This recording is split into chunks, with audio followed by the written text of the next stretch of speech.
Cricket, lovely cricket. I don't know things. I've had an absolutely cracking time making these 3-hour-long films, sitting here in my lovely little cottage in Norfolk with all my things around me, and it has been such fun.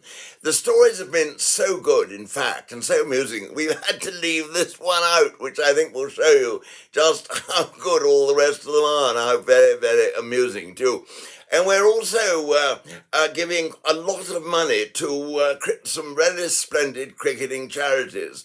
So anyone who buys these 3 films, $14.99 is the, I think, very agreeable price, a good portion of that is going to go to these wonderful charities.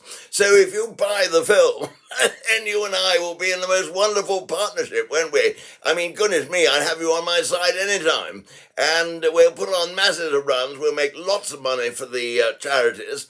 And at the end of this little piece I'm doing, you'll find all the appropriate details so that you can sign up, you can buy the film, and then you and I really will be in partnership. And what great news. And I want you to run carefully between the wickets. No running me out. So when I came out of hospital, I remembered my father driving me back in CG 1000, of course, in some style, to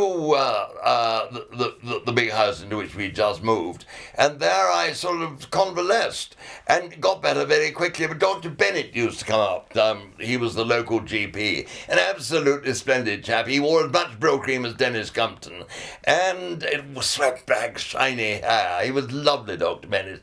And there was the wonderful story, which I must tell you, which my father always used to tell about him. And Daddy always said that once he went to see him, and there were quite a lot of people in the waiting room, and he awaited his turn, although he had an appointment. And one of the people in the waiting room was a nun.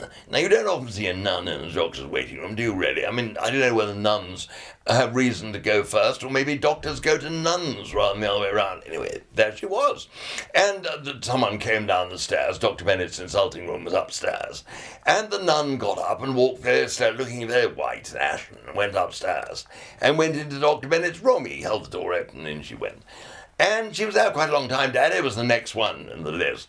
And eventually, the door opened. And so my father got up and tripped up halfway up the stairs and got to the first little landing.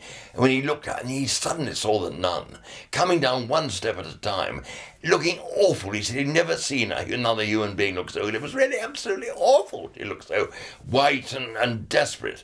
And he let her pass, and then he went on up, and Dr. Bennett held the door open, shut the door. And he turned to Dr. Bennett and said, Dr. Bennett, I've never in my life seen another human being look as ill as that nun. And Dr. Bennett said, yes. He said, yes, it's dreadful, isn't it? He said, it's really, really, really dreadful.